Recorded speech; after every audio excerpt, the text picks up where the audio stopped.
¿No, gente? Por ahora no, ahí estamos en 30 participantes. De última yo me encargo de Bueno, seguir sumando, así que cuando quieran, arrancamos. bueno. Bueno, bienvenidos. Como dijimos el martes pasado, la idea es poder respetar los horarios que habíamos propuesto y estamos todos muy puntuales. Así que bueno, nada, darles la bienvenida a nuestro tercer encuentro de Escuela para Familias, para la comunidad de los papás de la red de adolescentes de Pueblo Nuevo. Hoy nos visita Esteban Borghetti. Aplausos virtuales. Le damos muchas gracias, ya lo hicimos por privado, lo hicimos recién antes de darles la bienvenida a ustedes, por la generosidad de compartir este tiempo, que más allá de que estamos a un clic de hacerlo, la realidad es que estamos todos llenos de pantallas y bueno, siempre el disponer de este tiempo es valorable. Así que gracias otra vez, Esteban. Le vamos a dar la palabra a él. Ustedes saben que el chat está habilitado para que ustedes hagan preguntas, hay un drive también, pero bueno, Esteban les va a compartir cuál es la dinámica que a él le gusta compartir en sus talleres, así que te escuchamos y te damos la bienvenida. Gracias, Esteban. Muchas gracias, muchas gracias. Un gustazo enorme estar con la iglesia, con ustedes. Una comunidad de padres de adolescentes tan grande, es realmente lindísimo. Usualmente los padres de adolescentes son medios reacios a charlas así, o por lo menos mi experiencia, así que ver una comunidad de una misma iglesia con tantas ganas de reunirse y trabajar sobre el tema de adolescencia y sexualidad es realmente para felicitarles, así que mi felicitación para ustedes. Soy Esteban, estoy casado con Elizabeth. Elizabeth es de profesión odontóloga, yo soy psicólogo. Hemos sido con Eli pastores de la Iglesia Bautista en San Isidro durante 12 años y hemos sido pastores de adolescentes y de niños, o sea, todo lo que eran menores de 20 era nuestra pastoral. Así que muy probablemente muchas de las cosas que hoy estemos hablando pueda estar apoyándome tanto en lo profesional como en la experiencia, en el pastorado. Hemos dejado el pastorado hace ya 2000 y como 15 años atrás, a partir de dejar el pastorado concretamente en la iglesia, nos hemos seguido dedicando al concepto pastoral o a la idea pastoral, pero desde otro lugar. Fundamos una fundación que trabaja con todo el tema de construcción de la identidad, una fundación que trabaja con jóvenes con atracción a personas del mismo sexo, concretamente con el tema de homosexualidad. Y luego también, que es donde conocí a Abby, la hermana de Meli, fundamos el Instituto de Especialidades Juveniles en Buenos Aires. Esto es un poquito de historia, solamente como para decir, si puedo hablar desde algún lado, voy a hablar desde mi poca o corta experiencia. Soy papá de 3 nenas, todas jóvenes, todas universitarias actualmente. Oriana, Kiara y Tiziana tienen 19, 21 y 22. Las dos más grandes casi terminando la facultad. Así que si van a hacerme alguna pregunta sobre la adolescencia y la juventud y la sexualidad masculina, no tengo la menor idea porque he tenido todas nenas. Desde ese lugar puedo compartirles. Bueno, acerca de la dinámica de hoy, esta virtualidad me encontró siendo un hombre de 50 años acostumbrado a charlas presenciales. Así que todo lo que es la tecnología y la virtualidad no es mi fuerte, van a ver, se van a dar cuenta. No obstante, así, y tampoco estoy muy canchero con el tema de dar charlas así virtuales. Siempre viajaba en avión, o en micro, o en auto, y las charlas eran presenciales, lo cual extraño un montón, porque me encanta ver las caras, abrazar, escuchar la pregunta, así que no estoy en toda mi zona de comodidad, les voy a confesar, pero voy a poner la mejor que tengo para poder hacerlo hoy. Estamos pasando en un contexto también con familia en estos días medio difícil porque mi suegra está internada con una operación muy grave del corazón y el fin de semana y durante toda esta semana nos estamos mudando. Entonces, si ven que en el medio de la charla me disperso, es que dormí poco o estoy preocupado. Así que bueno, ahí confío en que si en algún momento se acuerdan de nosotros, oren por nosotros. Bueno, ¿cómo me gusta la dinámica? La dinámica me gusta que me interrumpan en cualquier momento. En verdad, he dispuesto a encontrarme con ustedes no para contarles lo que mi experiencia o la facultad o los libros o lo que fuese me han ido incorporando, sino que fundamentalmente para encontrarme con lo que Dios está trabajando en tu propia vida, en tu familia y en tu necesidad. Entiendo de que si hoy estás en este encuentro es porque algún Dios ha motivado alguna necesidad, alguna pregunta en particular, y me encantaría escucharla. Así que me interrumpís en cualquier momento. A mí no me molesta, no me preocupa, por el contrario, si tengo que dejar de lado un poco lo que tenía pensado compartirles hoy para poder estar atendiendo a una necesidad, para mí es mucho mejor que completar una presentación. ¿Está bien? Así que sé que todo el mundo está muteado y sé que la tecnología hoy lo que hace es a enseñarnos a mutear y desmutear, así es la dinámica en este tiempo. En las charlas de estas, un orador decía, bueno, aprendan a manejar el micrófono. Así que hay que mutear y desmutear cuantas veces sea necesario. Así que te desmuteas, por ahí no te voy a encontrar rápido la cara, por ahí no tenés ni video, no importa. Soy Esteban de tal lugar y quería hacerte una pregunta con respecto a eso. Pum, yo paro, escucho. Si la pregunta la voy a estar tocando filminas más adelante, te digo, mira, espérame 2 minutos que voy a llegar justamente a ese punto y si no, y si tiene lugar y el Señor y el Espíritu nos guía para ese lado, vamos para ese lado. ¿Está bien? ¿Están de acuerdo? Bien, muy bien. A lo largo del encuentro les voy contando quizás distintos tipos de experiencias que seguramente vamos a poder enriquecer. Bueno, permítanme arrancar orando, porfa.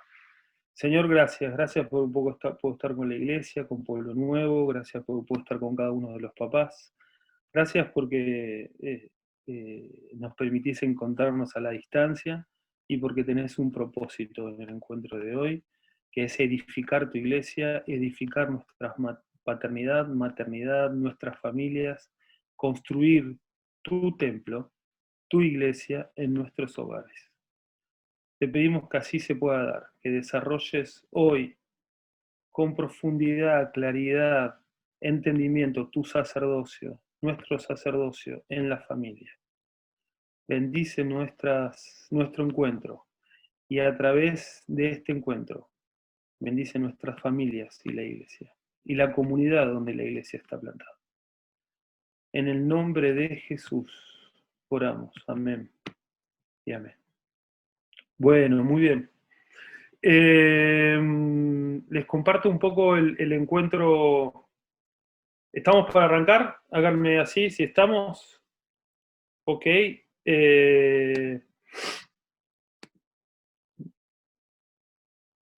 Díganme si se está viendo bien.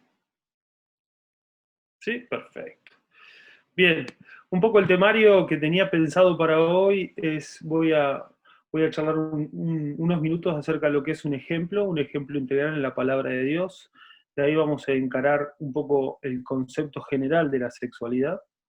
Después me gustaría entrar un poco en la construcción de cómo se construye la identidad, y en la adolescencia y preadolescencia fundamentalmente es la etapa, y después lo vamos a ver, en la cual es la afirmación de la identidad tiene un rol primordial y muy importante. Algunas generalidades de la adolescencia, sé que estuvieron reunidos encuentros anteriores con respecto al tema de la adolescencia y la generalidad, así que quizás ahí no haga demasiado hincapié. tratar de hablar sobre cómo es que funciona o la idea de un sistema familiar y cómo la familia y el sistema está en la adolescencia, no solamente el adolescente. Y sí creo que ese es un concepto muy importante. Cuando un adolescente entra en la adolescencia o cuando un niño entra en la adolescencia, no solamente el niño entra en adolescencia, sino que toda la familia entra en adolescencia. Porque todos tenemos que reaprender qué es lo que esto significa. Entonces, una persona en adolescencia es un jaque mate, muchas veces, al sistema familiar completo. Y entramos todos en una crisis. Entonces me gustaría hablar un poquito sobre el tema del sistema familiar. Y finalmente es cómo poder ayudar desde nuestro rol, sea un rol de líder, de tío, de abuelo o de papás, con respecto al tema de la adolescencia y cómo poder, algunas bases fundamentales con respecto a esto. Bien, el primer punto es un ejemplo, una idea integral. Me gusta mucho iniciar desde este concepto. Lucas 2:52 habla sobre Jesús y es la única referencia en la que tenemos a Jesús como preadolescente. Dice Lucas 2:52 que llegando a los 12 años, Jesús, junto con su familia, María y José, se dispusieron para ir, como usualmente lo hacían todos los años, a Jerusalén, a festejar las fiestas que se hacían en ese momento. El contexto es muy interesante en esos versículos de Lucas 2, porque no solamente hace referencia, la única referencia a Jesús de adolescente, en verdad podríamos decir de preadolescente, lo anterior es niño y lo posterior ya es el primer milagro. Entonces, no solamente hace referencia de un adolescente, sino que cuando hace referencia de un adolescente, lo hace en medio de una crisis, tratando de asociar adolescencia, Jesús y crisis. Así que, si la familia de Jesús y Jesús vivieron una crisis en su adolescencia, imaginémonos qué nos toca a cada uno de nosotros. ¿Cuál fue el contexto de la crisis? María y José, como todos los años, fueron a Jerusalén. En este contexto hace la referencia de los 12. Cuando un niño judío llega a los 12 años, no es un año cualquiera, sino que es el año de la independencia, es el año en el que hoy actualmente se sigue festejando el Bar Mitzvah. No sé si han escuchado, seguramente sí. Es la época en que el ritual de que el niño deja de ser niño y pasa a ser una persona adulta con responsabilidades de una persona adulta. Ahora, si la ciencia describe al ser humano desde lo ontológico, desde siempre, y hace referencia a que una persona de 12 años usualmente siempre tiene las mismas características, por más que el ritual judío o la costumbre judía hable de que es un adulto, es un niño de 12 años, preadolescente, con todo lo que eso significa. Ahora, en este contexto estaba toda la cultura que le decía que esa persona ya empezaba a ser responsable de sí mismo a los 12 años. Entonces, así que viajan a Jerusalén, es una procesión de todo un grupo, de todo un pueblo que viajan desde la misma ciudad, de su mismo pueblo, hasta Jerusalén. Seguramente no es solamente una familia, no sé cómo te lo habrán contado la historia, pero yo recuerdo que cuando era chico la historia esta me la contaban con un franelógrafo, no sé si ustedes recuerdan lo que es el franelógrafo. Ya eso está detectando, ahí Rubén, vi tu dedo. O sea que por lo menos Rubén, vos y yo tenemos más de 40 años seguro, andamos bien. El franelógrafo era un pedazo de felpa que se ponía sobre un pizarrón y había unas figuras que se fijaban a ese pizarrón. Y cuando me contaron esta historia, en su momento yo vi la historia, era una figura de un hombre y una figura de mujer que me causó gran trauma, porque esa figura de hombre en el domingo anterior había sido Moisés, pero en este caso ahora era Jesús, porque tenían solamente una única figura de hombre. Bueno, y eran unas figuras de un hombre y una mujer con un niño que se trasladaban de un lado al otro. La verdad que eso no hace mucha referencia a la realidad, era toda una comunidad que iba, mucha gente que iba por el camino hacia la celebración de la fiesta, y dice que al regresar, María sintió que algo le faltaba. Que como que había pasado algo. No sé si alguna vez te pasó, a mí me pasó varias veces, de olvidarme a mi hijo o a mis hijas, ¿verdad? En algún lado, de pasarlas a buscar por el colegio, o la dejé en la iglesia, o lo que fuese. Este fue el caso de María. Detectó, sintió, o vio, se dio cuenta de que algo le faltaba y ese era Jesús. Bueno, dice que este punto se los resalto porque para mí es importante para marcarles un tema, que se dio cuenta recién a la noche y que muy probablemente le logró encontrar al otro día. Dice la palabra de Dios que ahí pasaron muchas horas entre que se dio cuenta y lo encontró, y cuando encontró a Jesús, todo ese tiempo después, lo encontró en la sinagoga discutiendo con los maestros de la ley acerca de la Torá. Si Jesús había sido un niño bien educado, había llegado a los 12 años sabiendo de memoria y defender la idea de todo lo que es el Pentateuco. Se sabía de memoria el Génesis, Éxodo, el Levítico, el Número y el Deuteronomio. Y evidentemente ese conocimiento, que lo tenía por educación y aprendizaje, lo estaba ahí discutiendo con los maestros de la ley. No solamente lo encontraron discutiendo con los maestros de la ley, sino que lo encontraron en sus cabales, sano físicamente y muy probablemente también habiendo comido o habiéndose arreglado de alguna forma. O Jesús despertó a todo eso en los minutos que cumplió 12 años en adelante, o había sido un niño criado de esa forma. Y desde ahí es donde quiero traerles la reflexión. Evidentemente había sido un niño criado desde ese lugar. Y dice Lucas 2:52 entonces que Jesús había sido criado, o que Jesús crecía en sabiduría, en estatura, en gracia para con Dios y en gracia para con los hombres. Y en eso encontramos la multidisciplina del desarrollo de todo adolescente. Cuando nosotros tenemos que pensar en la construcción de un adolescente, muy probablemente tengamos que pensarlo en el mismo modelo de que Jesús creció. En sabiduría tiene que ver el desarrollo del intelecto. Se aprende, se desarrolla, se desafía a hacerlo. ¿Cómo? Y la escuela ayuda mucho, pero en verdad no es un menester de la escuela, sino es un menester fundamentalmente de la familia. Uno de los principios que me encantaría dejarles es que desde la Biblia, la familia es la primera educadora, y no solamente desde la Biblia, sino que desde el concepto psicológico, la familia es la primera educadora en todo. La primera educadora en valores, en hábitos, en costumbre y en sexualidad. La sexualidad no pasa por fuera de este mismo principio, el principio formador y constructivo dentro de la familia. Entonces lo que él va aprendiendo o no aprendiendo tiene que ver con lo que nosotros hemos encarado o no encarado como papás y como educadores en términos de la sexualidad. Bueno, es así que entonces Jesús crecía en sabiduría, que refiere a todo lo que es el conocimiento y todo lo que se refiere a su forma de pensar, de entender. Había sido criado y dice que crecía en estatura, que se refiere a todo lo físico, todas las actividades. ¿Qué sería un menester de lo físico? Y deporte, hoy por hoy, en pautas de higiene, en pautas de sexualidad, en charlas acerca de la sexualidad. Es muy importante que esas charlas puedan darse dentro de la casa. Hay una encuesta muy linda de los Sinali, he hecho todo un grupo de adolescentes y jóvenes, como 1.400 jóvenes se entrevistaron.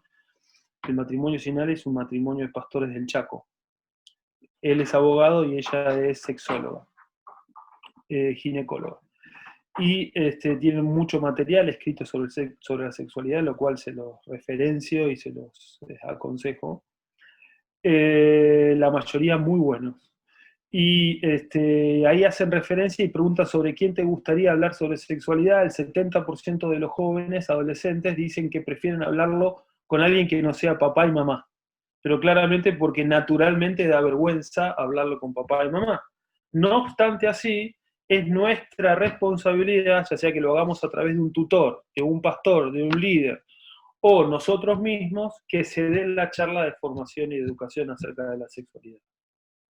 Es muy difícil poder hablar acerca de la sexualidad con padres que tienen un tabú acerca del tema, o padres que tienen desconocimiento acerca del tema.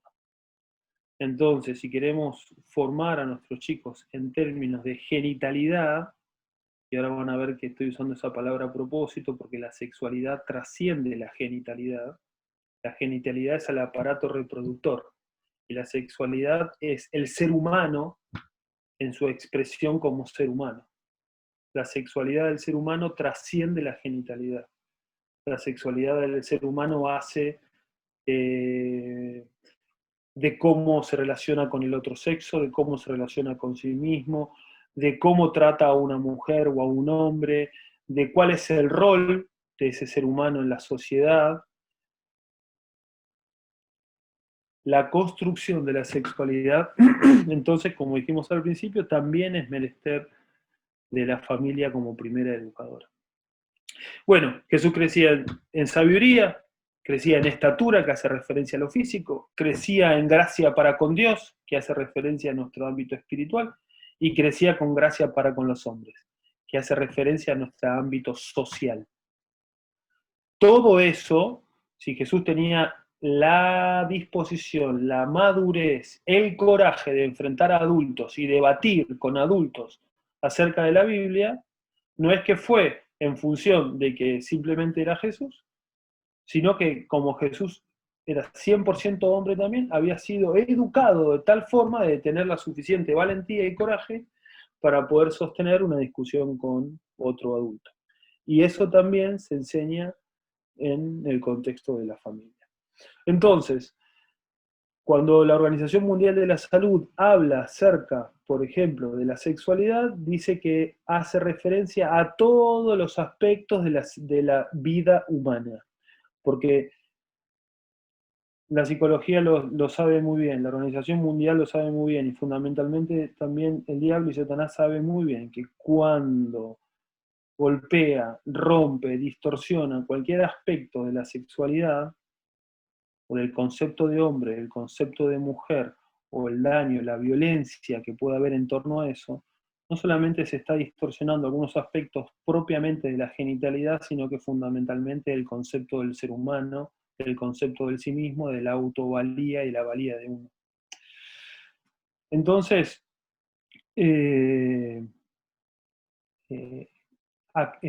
vivencias como el maltrato, vivencias como la violencia, vivencias como la violencia sexual, son vivencias que no están deteriorando un aspecto llamado sexualidad del ser humano, sino que impactan en la totalidad del ser humano, porque vivimos en una integralidad, vivimos en un concepto integral.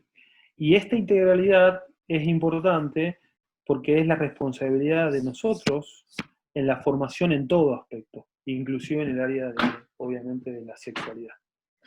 Bueno, como les digo, en cualquier momento que quieran, me paran y yo estoy feliz que lo hagan, ¿eh? Vuelvo a repetir la idea, desmutean, pregunta y seguimos.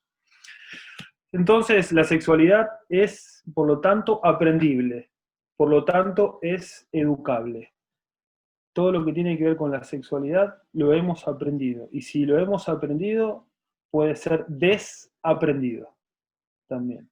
Inclusive el concepto de la identidad, inclusive cualquier aspecto que hayamos mal entendido. La sexualidad, o concretamente el aprendizaje en torno a nuestro concepto de quién soy yo, quién es el otro, no es algo que se da en un momento de la vida, sino que es algo que se ha dado desde que el niño es niño y vive con ustedes. Es una construcción que se fue dando, una construcción cultural que se fue dando desde que el niño tiene capacidad de poder aprender.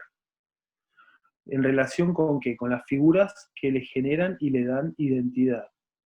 Especialmente papá y mamá como figuras de autoridad, ¿no? O quien haga de hombre, quien haga de mujer, quien haga de papá, quien haga de mamá. Por lo tanto, el ejemplo que pongamos adelante de un niño o de un adolescente es el impacto más grande. Cuando muchas veces hablamos de esto y me dicen, bueno, ¿a quién podríamos poner como líder de adolescente? Bueno, quien ponga como líder de adolescente, quiero contarte que va a ser el modelo formativo de ese adolescente. Si pones delante a un modelo con sus debilidades y sus defectos, es muy probablemente que eso esté siendo en copia o en ejemplo con quién. Y si estamos queriendo fundamentalmente en la etapa de la adolescencia la construcción de un modelo, entonces tiene que ser alguien que haya superado, pasado, vivido y desarrollado todo lo que es la etapa fundamentalmente de su propia adolescencia.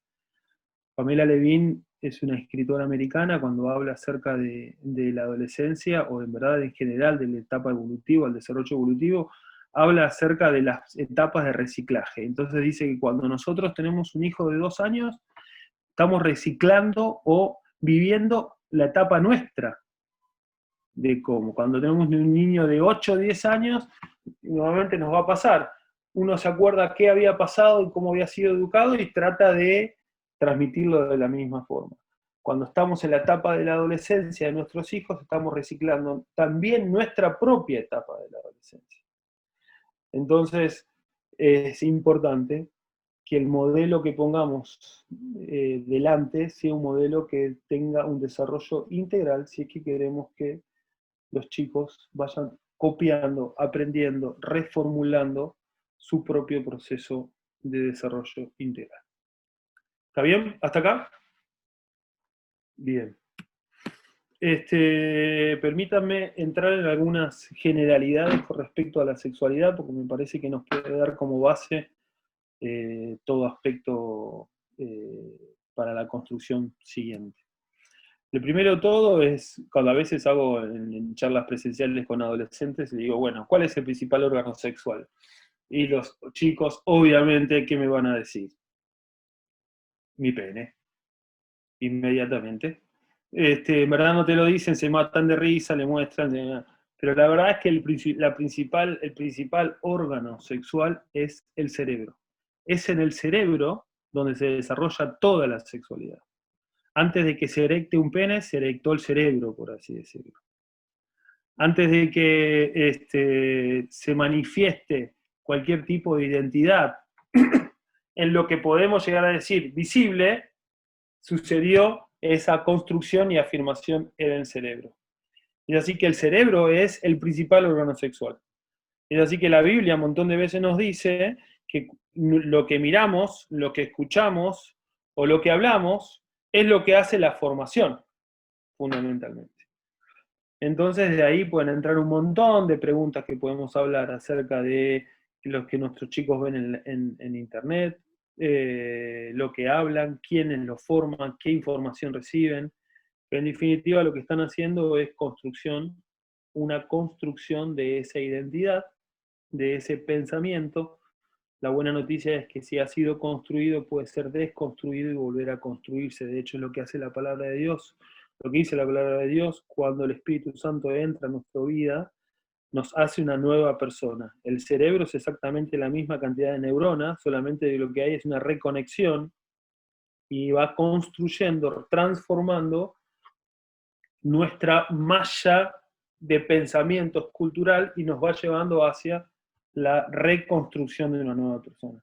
¿Cuánto tiempo dura? Y la Biblia dice que dura hasta que Jesucristo venga. Es una reconstrucción constante.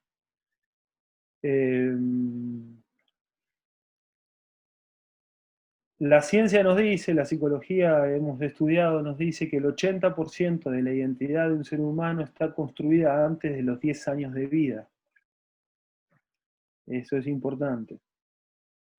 Todo lo que es la etapa de la niñez, hasta los 12 años, quizás si lo podemos extender en algunos libros o una idea, hace a la formación principal de nuestra quién soy. En la integralidad de quién soy. Quién creo que soy, cómo creo que el otro me ve, para qué sirvo, cuál es mi misión, cuánto me quiere el otro, cuál es mi identidad como hombre o como mujer. Fundamentalmente, la piedra angular de eso está construido en la primera niñez, o hasta la edad de los 10, 12. Entonces de ahí la trascendencia de la segunda gran etapa, que es la etapa de la adolescencia. Seguramente esto ya lo han hablado en charlas anteriores, pero cuando entra la adolescencia se produce el gran reciclaje. No hay segundo mejor momento para cambiar, reajustar e incorporar que la adolescencia. El primer gran momento fue cuando uno nace y la niñez. El segundo gran momento es la adolescencia. donde se pone en juicio, donde se critica, donde se busca un modelo individual, diferente al modelo de papá y de mamá. Una adolescencia normal es una adolescencia en la cual trate de distanciarse de quién es papá y quién es mamá para poder entender quién soy yo y como quién quiero ser. Es por eso que los adolescentes mutan de la idealización de papá y mamá, que eso sucede en la niñez, no hay como papá y mamá, a una caída de esa figura y una idealización de cualquiera que no sea papá y mamá, básicamente. Hasta cuando mis hijas tenían 10 años, yo era lindo, era flaco, era bueno, inteligente. A los 12 años, 13, 14 en adelante, todo eso desapareció y pasó a ser exactamente muy probable el que no entiende, el que no sabe, el que piensa nada. Bueno, si como papá no hemos pasado una buena adolescencia, todo eso va a traer más problemas. Si como papá no estoy teniendo una buena autoestima, todo eso va a tener muchos problemas, porque la adolescencia de los hijos pone en jaque tu paternidad y tu maternidad como ninguna otra cosa lo hace. Si la autoestima de la mamá o del papá está basado en función de lo que piensa o siente o ve que su hijo piensa, estás frito en la adolescencia, estás frito. Porque lo que va a haber en la adolescencia, relativamente normal, es una crítica al modelo. Porque naturalmente estabas en un... Es como cuando vos te estás cambiando de casa o estás remodelando tu casa. No, yo quiero que el baño sea así, así. No me gusta más que sea así. Claro, cuando vos estás repensando, remodelando, lo haces en función de algo, de un viejo modelo. O del modelo de tu casa de tus padres, o del modelo hasta donde vos estabas, y estás tratando de hacerlo en función de otro modelo, lo que ves en la revista o de lo que vos quieras.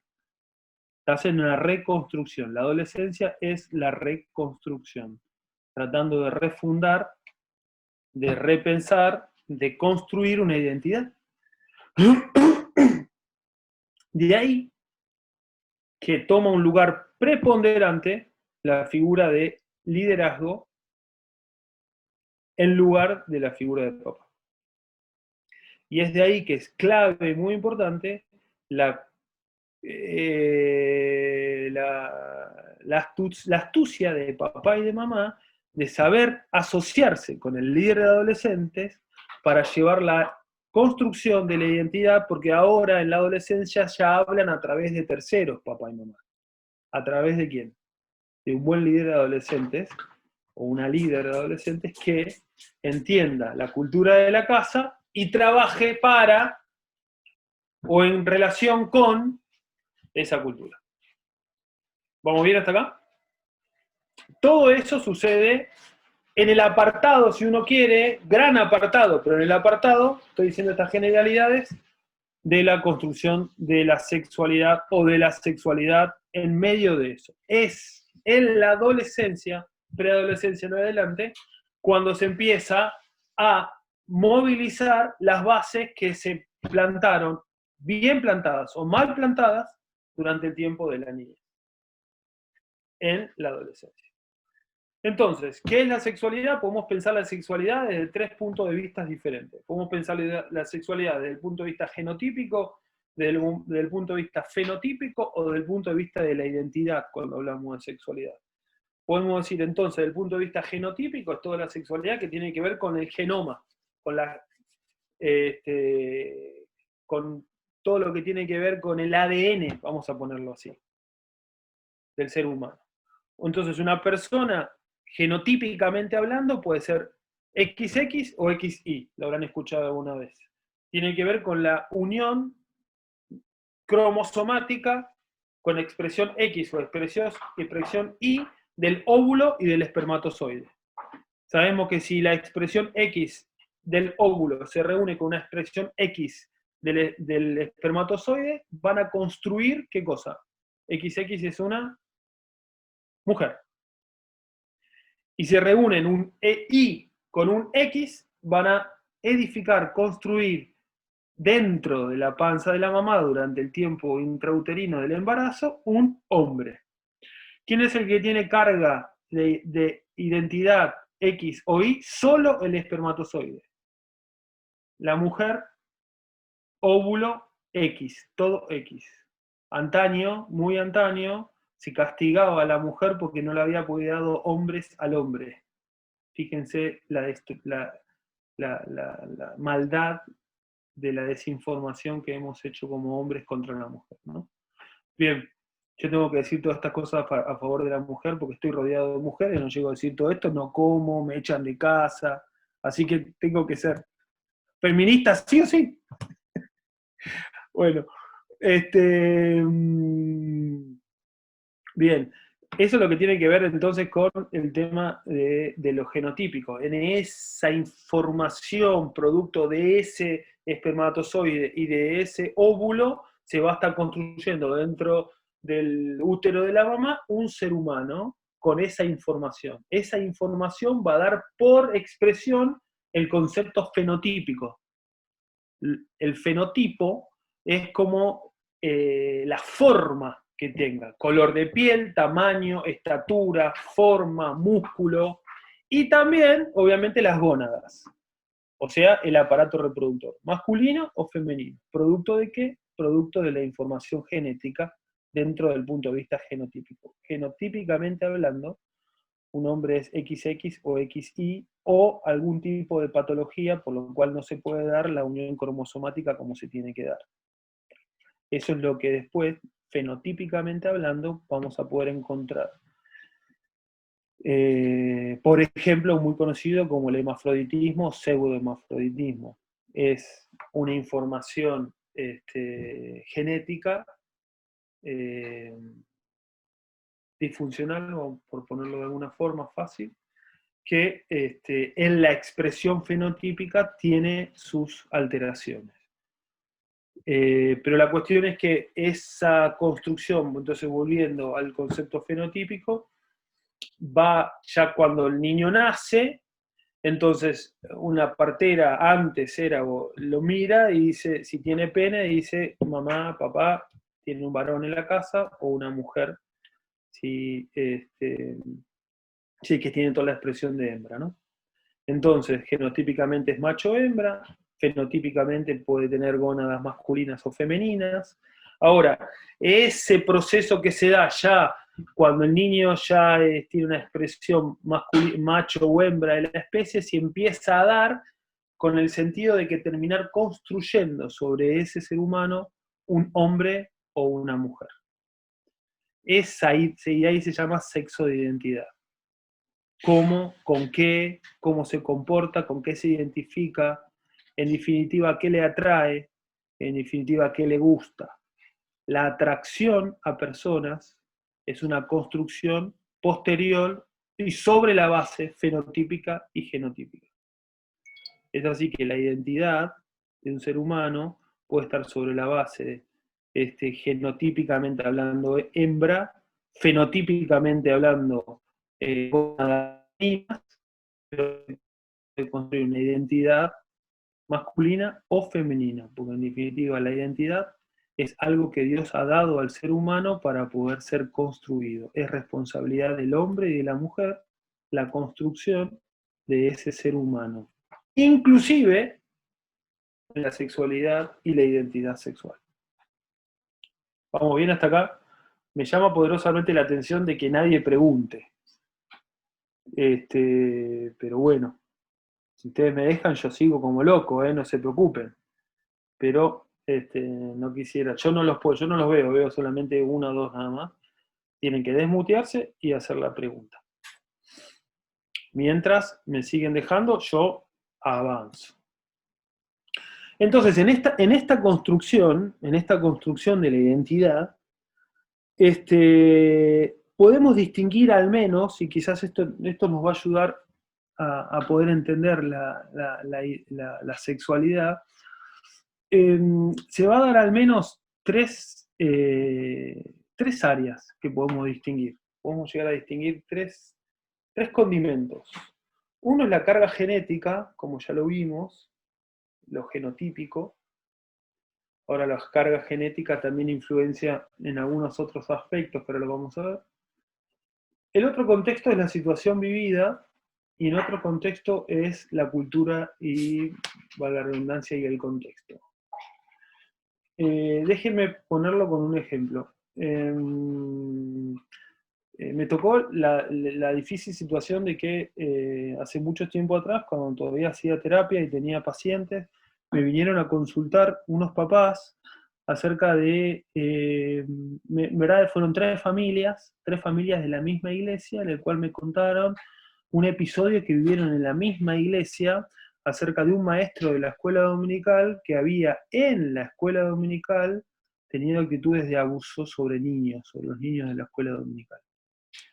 Terrorífico. La escuela dominical de los domingos tenía la vieja usanza, puertas totalmente cerradas, viste lo que pasaba dentro del aula, nadie sabía ni qué pasaba, los chicos empezaba el culto, largaban a los pibes iban a lo que era la escuela dominical, volvían, bueno, uno de esos niños en un momento habla acerca de la violencia o acerca de una situación a través de dibujo, porque tenían 6 años, a través de dibujo empieza a hacer dibujos típicos de haber estado viviendo algún tipo de violencia. Los papás investigan un poquito más sobre el nene, hablando con él, y el nene cuenta de que el maestro lo había tocado. Los papás empiezan a investigar un poco más y fue también la vivencia de 2 o 3 nenes más. Este nene, que les voy a hacer referencia ahora, era un nene, en términos de carga genética, era un nene fortachón, digamos, corpulento, un nene de 6 años, pero vos lo veías, no sé si han visto alguna vez esos nenes que parecen hijos de los Cruz, no sé, de Cromañón, que van contra la pared, ¡pum!, se pegan contra la pared y se levantan y como si no hubiese sucedido absolutamente nada. Un nene que le encantaba vivir embarrado, le encantaba vivir sucio, le encantaba no bañarse demasiado, le encantaba juntar bicho por toda la casa, se podía dedicar con su padre se dedicaba a todo lo que es el tema del campo, así que la camioneta y se iba y estaba todo el día a la intemperie, y bueno, un niño de esas características rudas, vamos a poner así.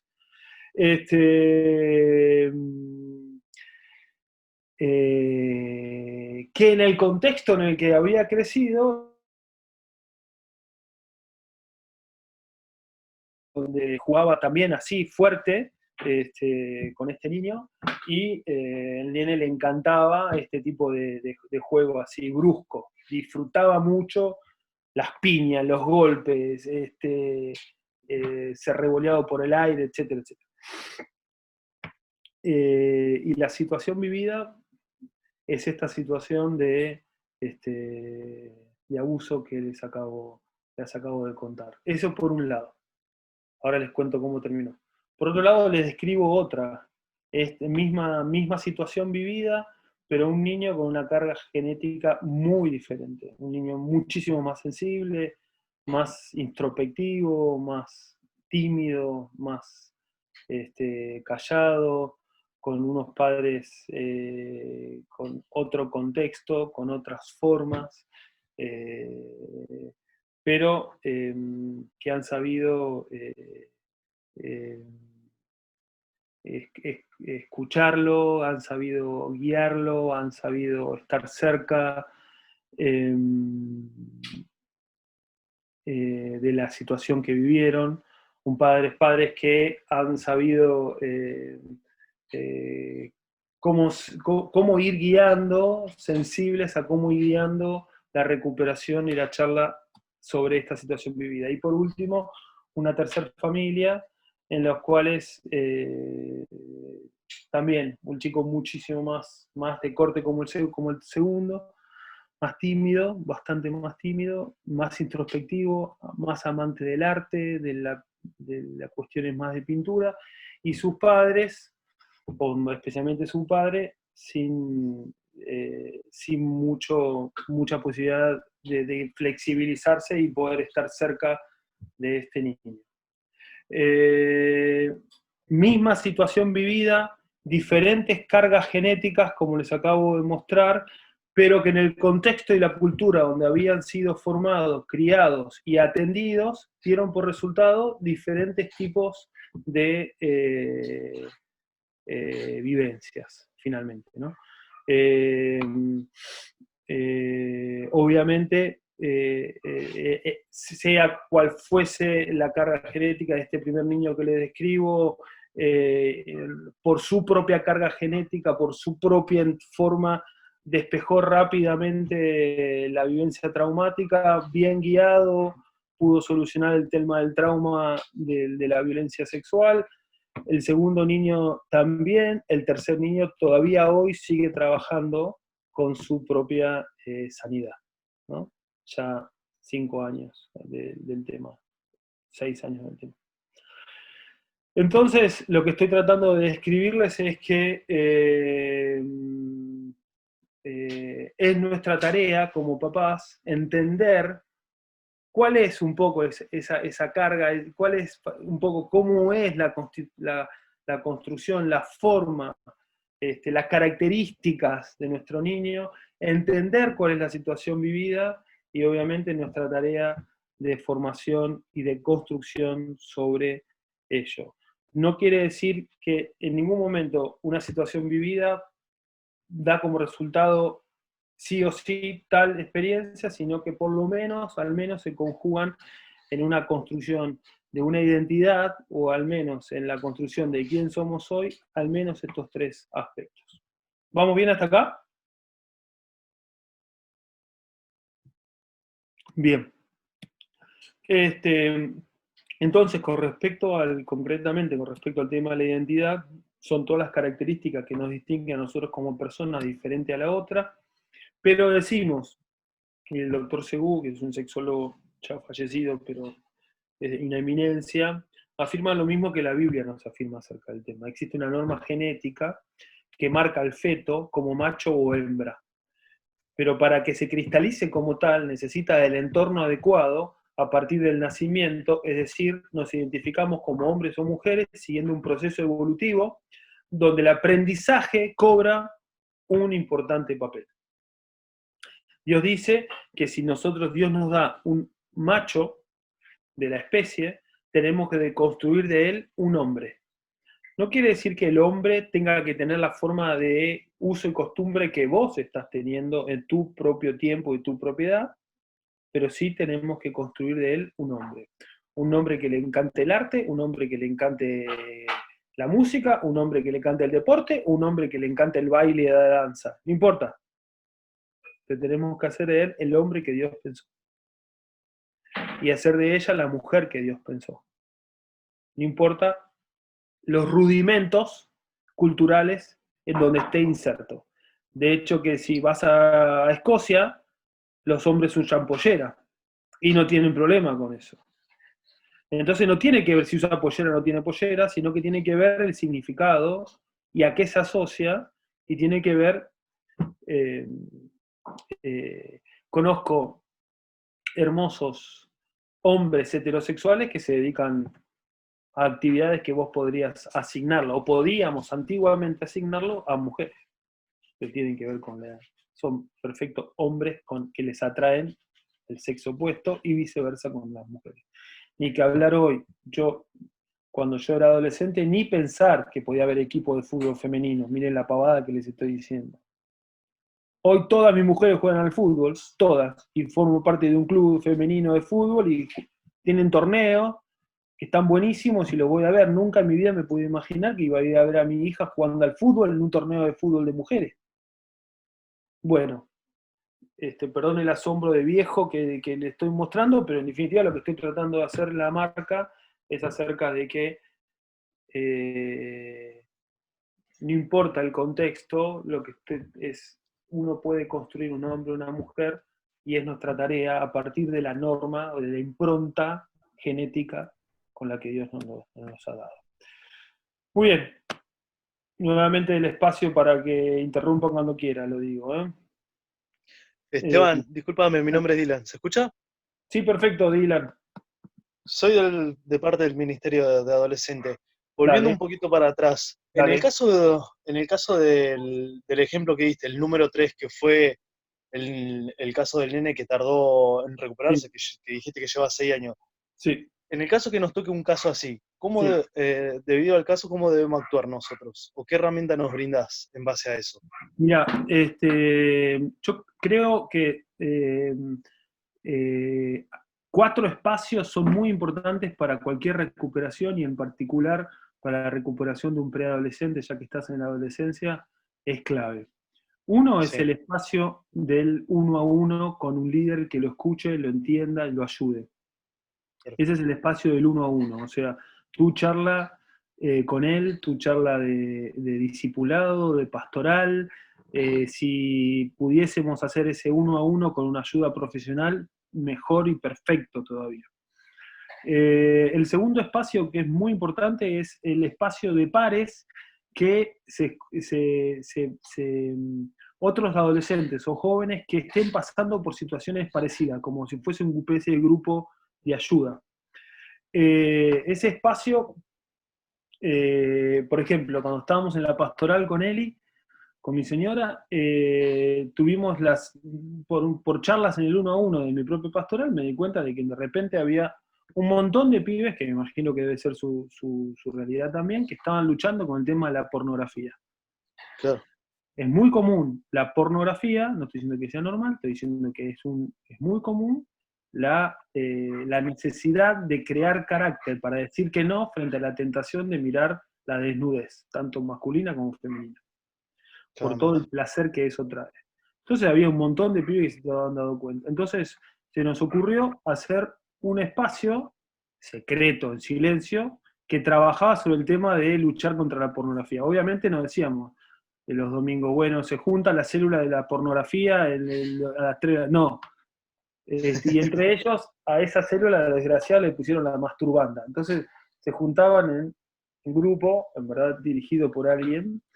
En la mayoría de las veces era yo el que coordinaba ese grupo, o gente con expertise para poder hacerlo, en el cual trabajaba el carácter necesario de saber decir que no y aprender. Entonces, el 1 a 1, el espacio de otros que están pasando por situaciones difíciles donde uno pueda compartir las cargas y no te dé vergüenza y salgas del hermetismo y del silencio, clave Bien. para poder solucionarlo.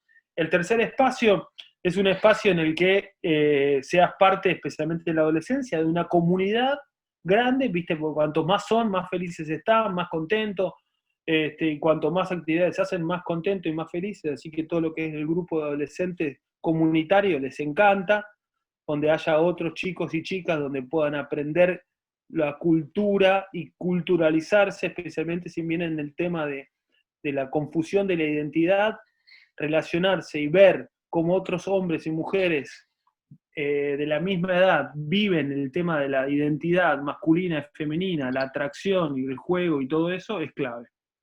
Bien. Entonces, y por último, el cuarto espacio es la familia. Trabajar con ese papá y con esa mamá. Clave. Bien. Porque ese papá y esa mamá no tienen la menor idea de qué hacer con ese caso. Ni la menor idea. Escuelas para padres como la que tienen ahora, acá, es para aplaudir de pie, porque es el espacio que más se necesita, el desarrollo de la escuela para papás, de saber cómo poder lidiar con este caso, con casos así. No son casos fáciles, pero en el concepto del cuerpo de Cristo, donde Dios ha puesto todos los dones, muy probablemente en tu iglesia exista el espacio para esta colaboración, esta ayuda. Así que eso quizás es lo que te diría. Bien. Bueno, bien. muchas gracias, Esteban. No, de nada, Dilo. Placer. Hola. Sí. Hola. Ahora se están animando. Gracias, Dylan. Hola. Habilitaste el micrófono. Dale. Hola Esteban, mi nombre es Rosana. No estoy conectada porque estoy con un brote en la cara y me da vergüenza salir. Tengo una reacción alérgica. Bueno, Te comento, te hago una consulta. No digo nada. El tema del abuso, vos hablabas de este tercer chico, creo que era, que le costó más cómo superarlo. Eso que va en relación entonces a la característica de cada chico, porque por ahí estás años luchando con lo mismo y como vos decías, hay chicos que por ahí lo superan como más rápido, Sí, pero hay casos en el que el crecimiento van creciendo, cuanto más adolescentes son, más les afecta o sí, les hace cambiar, a ver cómo te puedo explicar, un poco su sí, manera de pensar, sí, porque como que su inocencia fue rota muy en la totalmente. niñez, no sé si me explico. Totalmente. Vos sabés que las estadísticas fuera de la iglesia y dentro de la iglesia son exactamente iguales. Dice, de cada 10 niños, de cada 10, al menos 4 han pasado por esta situación. De cada 10. Sí, sí, Casi la mitad por situaciones de maltrato sexual, violencia sexual, exposición sexual y 1 de cada 10 de abuso sexual. Entonces, si llevamos esa estadística ahora a nuestro encuentro, de los 30 papás que somos, al menos 10 pasaron por esta situación.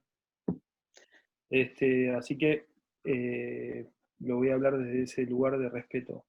Claramente el abuso sexual tiene la fuerza, o la violencia sexual tiene la fuerza de modificación del carácter como muy pocas cosas lo tiene. El diablo lo sabe muy bien. Eso. tal cual. Niños que han sido violentados sexualmente tienen mayor predisposición hacia cosas que niños que no han sido violentados sexualmente.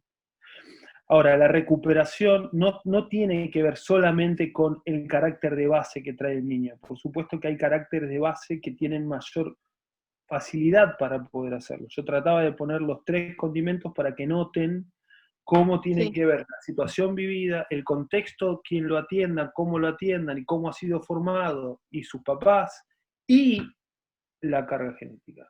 Simplemente como para que no traten de asociarlo solamente a una cuestión de regla 3 simple, entonces esto, sino para claro. que traten de pensar lo que se da en un contexto de la recuperación.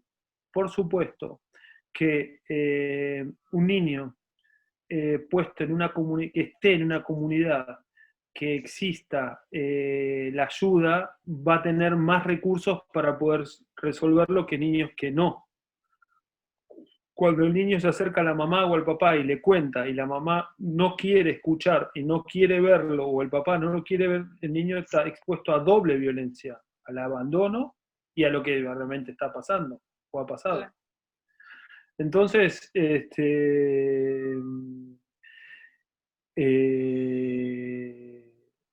aclararles algo. Una persona que ha sido abusada es 100% víctima. No hay nada que un niño pueda hacer para atraer a un adulto sexualmente, a no ser que ese adulto sea un enfermo mental. Solamente un Claro, adulto enfermo, solamente un esa es adulto enfermo mental claro, se excita con un niño. claro, El esa es la niño, culpa que por ahí al adolescente, en realidad mi pregunta es por qué no se manifestó antes y se manifiesta cuando ya es más, pasa de adolescente, no sé, a que por y ahí porque cuando era más chico probablemente, no se notaba y ahora que es más grande por ahí se tiene sí, graves problemas. ¿Y por qué no sí, me di cuenta antes? porque la amenaza, la violencia, la culpa, fundamentalmente porque por eso digo esto, porque el niño cree que de alguna forma es responsable, culpable de lo que ha pasado. Porque también el perpetuador se lo hace saber, es que vos, entonces le hace, no hay pollera, no hay pose, no hay remera, no hay color, no hay imagen, no hay lugar que pueda atraer a un adulto hacia un niño, hace que ese adulto sea un enfermo con todas las letras. Entonces el niño, nuestra 100% víctima, no hay nada. Inclusive ir de vuelta a la casa, no hay nada, absolutamente nada. Entonces, la violencia sexual infantil tiene un impacto en la mente tan fuerte que puede producir abandono de escolaridad, puede producir uso de droga, puede producir obviamente una un deterioro en la estima propia, obviamente un deterioro en la sexualidad matrimonial. Y eso, el gran problema es el silencio, guardarlo, mantenerlo oculto durante tantos años. Claro. Entonces, por eso es muy importante generar los espacios en dos sentidos. Uno es de hablar de esto en la comunidad, en la iglesia, para que cualquiera que haya pasado tenga la libertad para poder hablarlo. Y en segundo lugar, es tener un espacio en la escuela dominical o en la iglesia de prevención de abuso sexual. Nosotros en la iglesia desde los 6 años en la escuela dominical teníamos la charla de prevención de abuso sexual. Y a todo niño le decíamos, eso no está bien, si te está pasando quiero saberlo, quiero ayudarte. Obviamente tenés que entender lo que estás diciendo, porque va a venir el niño y te lo dice, tenés que entender cómo actuar legalmente y cómo actuar en todo sentido. Así que prepárense y háganlo. Y le explicábamos a los niños que, todo lo que sea tu parte interior significa no toque. Tu ropa, todo lo que cubre tu bombacha, tu calzoncillo, significa íntimo, y íntimo significa no toques. Cualquiera que sea que está queriendo hacerlo, no importa que sea tu amigo, tu primo, tu tío, no importa. Eso no se toca, a no ser que sea un médico o un doctor, que tenés que hacerlo porque te están llevando al doctor. Entonces, es porque también nos hemos dedicado muy poco a decir esto. Entonces, cuando un niño escucha a un adulto al cual lo considera importante, que diciéndole eso, va a decir, entonces podemos tener alguna chance de romper ese hermetismo y ese silencio necesario y fundamental para poder sanar esa herida. Entonces, el contexto, ahora acabo de hacer una mención del contexto, quién es la iglesia, quién es el colegio, quién es el papá, quién es el líder, la situación vivida y obviamente la impronta genética que ese niño trae. La última consulta, ese tema hace que el chico vea la pornografía como algo normal, como que es algo, o sea, normal, no sé si me explico, Sí, por más perfecto. que me diga, hay Mirá, chicos en la iglesia que también, porque hay chicos, todos, me nombra chicos, miran pornografía, pero por ahí lo hacen de otra manera, no sé, es como que es normal mirar pornografía y realmente para mí no es normal. Tal cual, no solo para vos, digamos, eso con claridad hay que hablarlo. La pornografía no es la expresión de la sexualidad que Dios pensó, no es la expresión de la sexualidad.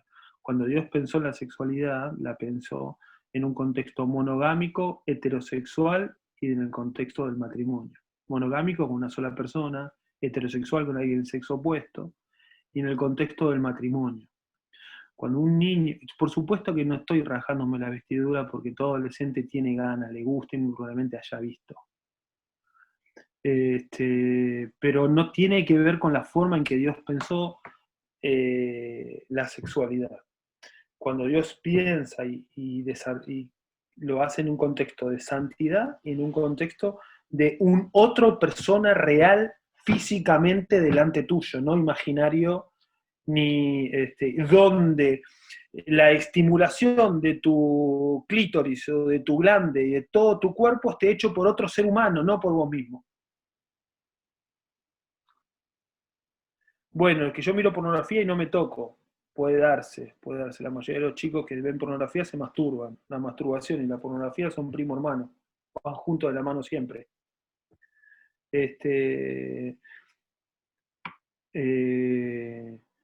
Y entonces cuando Dios piensa la sexualidad, les decía, lo piensa en un lugar donde haya dos personas vinculadas, relacionándose en un diálogo corporal, emocional, del lenguaje genital. Todo lo que salga de ese contexto no está de acuerdo. Entonces, puede ser que un abuso sexual traiga algún tipo de perturbación, sí, claramente.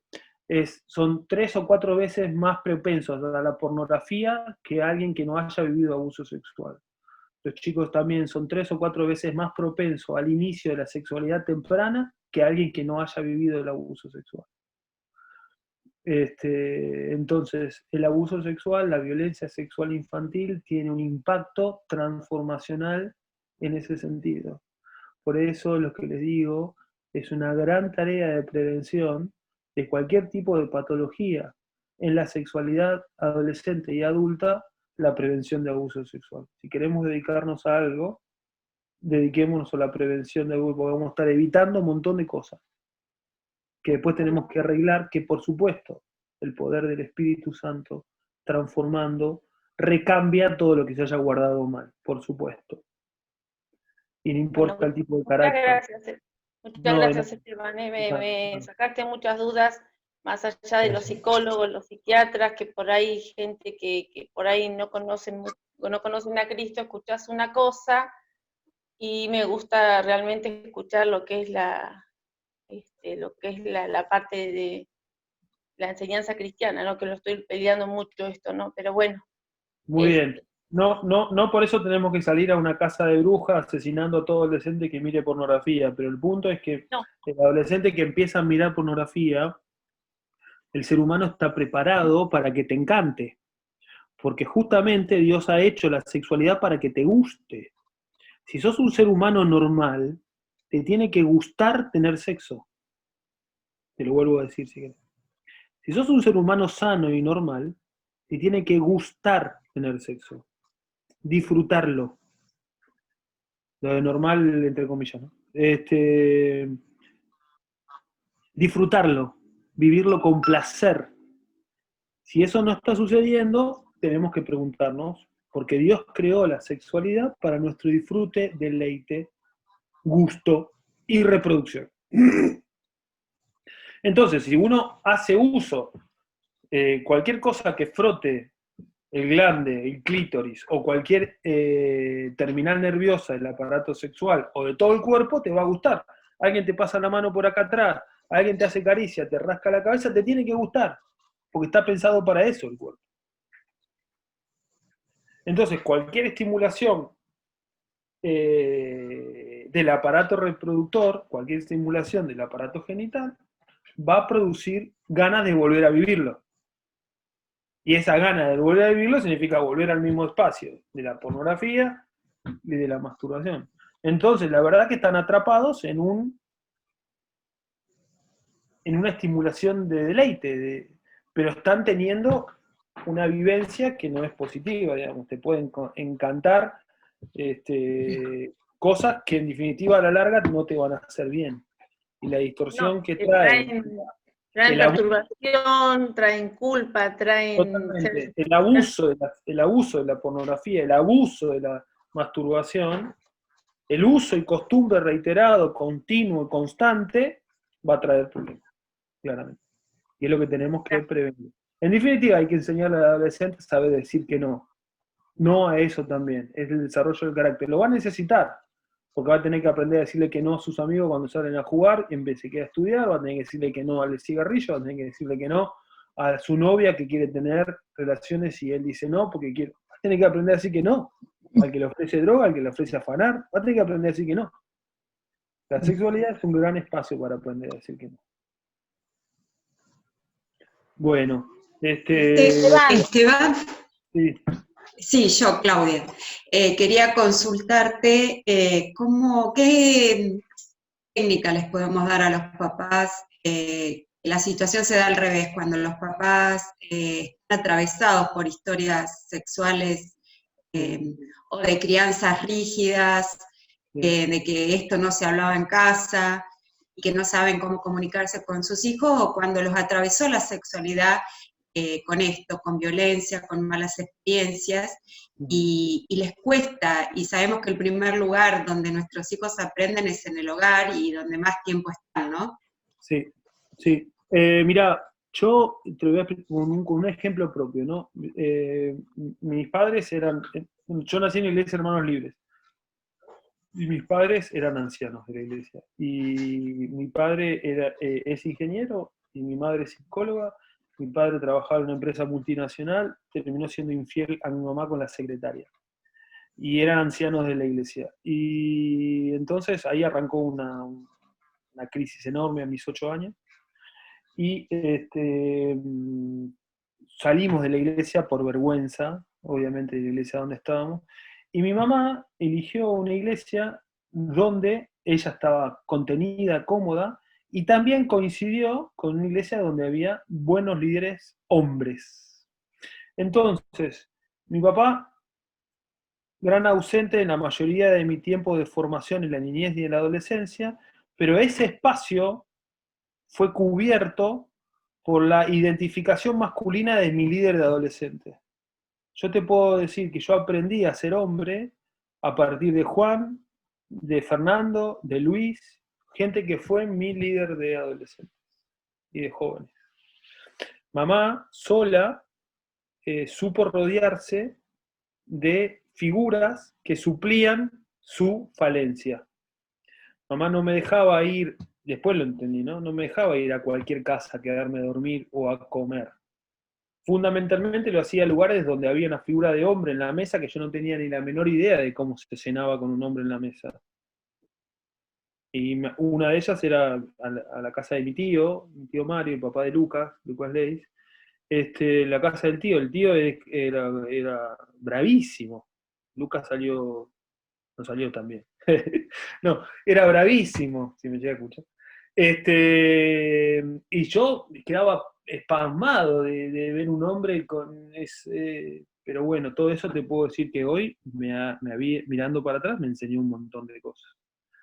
¿Qué hacer? Lo primero es reconocer, identificar que tenés ese agujero, esa falencia, esa necesidad de que sos rengo. Entonces no vas a poder salir a correr con tu hijo. Entonces una vez que uno reconoce la debilidad o la falencia, las virtudes y los defectos que tiene, rodearse de ayuda en la comunidad, en el cuerpo de Cristo, para poder suplir esa necesidad. Nuestras propias vivencias traumáticas, trabajarlas, resolverlas como adultos en el espacio que corresponda, en el 1 a 1, en terapia, en sanidad, en liberación, en todos los espacios. Y cuando no es mi fortaleza, en definitiva, el hablar de algunos temas porque no me gustan, como para mí un montón de temas que yo tengo que son parte de mi debilidad, saber de quién rodearme. Creo que una de las claves, no solamente en la vida como papá, sino en el empresario, en el trabajo, en el equipo, es saber con quién rodearte. Que te completen, te complementen, en definitiva. Y eso sería mi consejo en esto. Se apoyen. Y en la adolescencia, ya que estamos en la adolescencia, más que nada, más que nunca, porque justamente el adolescente, una de las cosas que va a buscar es identificarse con alguien que no sea papá y mamá. Entonces, si vos astutamente sabés involucrar y llevar a tu hijo preadolescente, adolescente, a un espacio donde haya buenas figuras de identidad, van a estar reaprendiendo lo que tienen que reaprender en ese espacio, en esa comunidad. La comunidad de la iglesia es el cuerpo que Dios ha diseñado para restauración, reidentificación, cambio y afirmación de culturas, ¿no? De costumbres. Bueno, muy bien. Esteban, Sí, díganos. Esteban, te hago una pregunta. Dale. Bueno, nosotros somos mamás de niños, preadolescentes y adolescentes. Y mi pregunta es, porque vos hablabas del genotipo, del fenotipo, y después decías de lo que es la identidad sexual. Sí, del sexo de identidad, más allá de identidad sexual. Claro, Sí, sí. claro. Eso tiene que estar directamente relacionado a lo que nosotros le demos al niño, digamos. La identidad. ¿A qué voy? A sí. que, sí, La depende de identidad, nuestra formación, la decisión que ellos vayan a tomar en su sexualidad. bien. Con esta idea de estos 3 círculos, traté de poner un equilibrio a esta filmina anterior, digamos. Con esto traté de decirte, no solo el contexto, sino que también con la situación vivida y la carga, y lo que el niño es en sí mismo, no solo. Claramente colaboran, interactúan todo esto. Un niño que no ha vivido una situación de abuso, obviamente, tiene otras vivencias, aunque esté en la misma familia y tenga una carga genética parecida. Nadie es igual al otro, pero digamos, genética parecida. Y aún dos niños que vivieron la misma situación, inclusive en el mismo contexto familiar, muy probablemente la carga genética, tengo varias historias que contarle con respecto a hermanos que con el mismo papá y mamá han sido, y bueno, tus propios hijos, dentro del mismo contexto, mismo papá, mismo mamá, nada que ver una cosa con la otra. Bueno, ¿en función de qué? Y de la situación que vivieron, los otros compañeros, el colegio, en la niñez y obviamente en la carga genética. Entonces, es el sexo de identidad, es la construcción de esa identidad, en definitiva, podríamos decir, ok, es un árbol de roble, va a terminar siendo un árbol de roble, pero la frondosidad, la altura y lo derecho tiene que ver en qué bosque está, cuántas otras plantas hay alrededor, y si le pusimos un tutor o no le pusimos tutor. Pero el roble va a ser roble, digamos. Bien. Es medio guarango el ejemplo, medio grosero el ejemplo, pero más o menos ahí lo que quiero decir. Diga, Juli. Gracias. Hago una consulta respecto, vos hablaste de la identificación de los chicos con esta figura de masculina o femenina, y algo que me toca ver por mi trabajo es por ahí estas miradas medias distorsionadas de lo que es un hombre o lo que es una mujer, en especial relacionado por ahí con la figura de los varones. Como que siempre se confunde autoridad con autoritarismo y con ciertas características culturales que se le asignan a los varones como necesarias. Me gustó mucho el ejemplo que pusiste del fútbol, porque es algo que se ve muchísimo, donde si los nenes no tienen ciertas características que tenían que ver con una cuestión cultural de lo que hacía un macho, y no uso esa palabra caprichosamente, y después esas cosas terminan teniendo otro tipo de consecuencias, y se lo ve mucho en los casos de violencia familiar y de violencia intrafamiliar, donde todo comienza con una figura distorsionada de lo que es el varón, o de lo que es o el matrimonio, o lo que es la paternidad, y donde cuando esos roles empiezan a romper, o no empiezan a tener un correlato con la realidad de ese discurso, empiezan a haber fricciones que terminan en situaciones de muchísima violencia, y que todo tiene que ver con la identidad de lo que es un varón sano y lo que es una mujer sana. Quería ver si querías hablar de algo de eso. Sí, claramente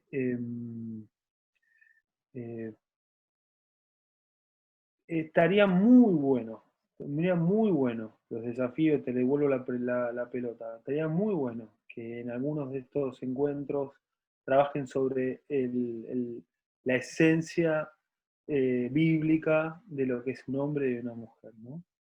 Que muy pocas veces tiene muy poco que ver con el uso y costumbre de la cultura donde se da. Ahora, mira, la mayoría de los chicos con atracción a personas del mismo sexo, la mayoría, no te vas a dar cuenta que están pasando, o sea, hay una falsa creencia que todo chico con atracción a personas del mismo sexo es amanerado o es machona la mujer, y la mayoría no te vas a dar cuenta, a no ser que te lo cuente, no te vas a dar cuenta que eso está sucediendo. Hoy todo eso ha mutado terriblemente, las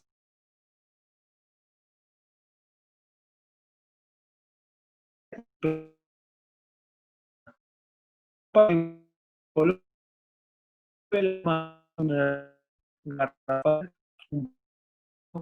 tenemos que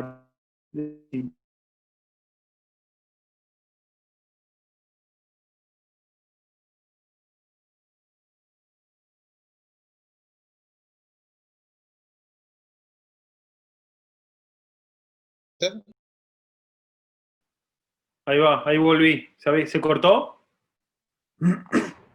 Ok. Sí, se A ver, cortó. vamos a ver, creo que se le Ah, cortó bueno. a Seba. Se me cortó a mí, me Estamos- parece que estamos- soy la anfitriona. Ah, Ay, Julieta, ok. quédate quieta. Quédate quieta, Julieta. No, estoy quieta. Estaba súper quieta. Ahí están todos Bueno. igual. Bien. Bien. Bueno, entonces no sé hasta dónde escucharon, pero la idea, por lo menos mi idea, es que el juzgar a una persona por lo que... El rojo, la poca meta de compra. Juzgar a una persona por lo que viste o por lo que usa de color de pelo es un error, digamos, es un error acerca de quién es esa persona. Y más en estos tiempos donde la sociedad ya nos ha mostrado algo que para mí es un principio hermosísimo, que lo que una persona usa, viste, habla de algunas cuestiones que no tienen que por qué ser para nada juzgadas, sino ser parte de un entorno, de un contexto. El rol del hombre y de la mujer es hermosísimo desde el punto de vista bíblico acerca de el vínculo de relación, de contrato entre ellos. Entonces Dios dice, ok, hombres, amen a vuestras mujeres, respétenlas, háganlas sentir como lo más importante que tienen en el mundo, ¿no? Usaba sobre un vaso frágil en el contexto de calle de tierra y pared de barro, un vaso frágil es como, no sé, no sé, lo que vos más amás, no sé cuál será tu contexto, tu auto será, o sea, no sé, lo más importante que cualquier cosa. Y en ese contexto, de ese contrato, de ese vínculo, le dicen, y mujeres, respeten, admiren, quieran, valoren a su hombre o al hombre. Y en eso es una dinámica hermosísima. El hombre, lo más lindo que tengo es mi mujer, la mujer, lo más lindo que tengo. Entonces, en eso funcionan. Cualquiera de los dos que rompa ese contrato, obviamente el vínculo dejó de ser sano. Bueno, pero les recomiendo un autor, se llama Miles Munroe, que habla acerca del hombre, del rol del amor del hombre, y habla sobre hombres y el deterioro del rol de hombre en la sociedad machista latinoamericana. Y todo lo que eso ha traído como consecuencia en este tiempo. Y eso es claramente, saben que el rol del hombre, nosotros tenemos un rol muy importante, no sé cuánto tiempo más tengo, creo que tengo que ir cerrando, pero Dios cuando creó al hombre, le dio una primer tarea que me parece maravillosa. Le dice nombrar los animales del campo, de la tierra.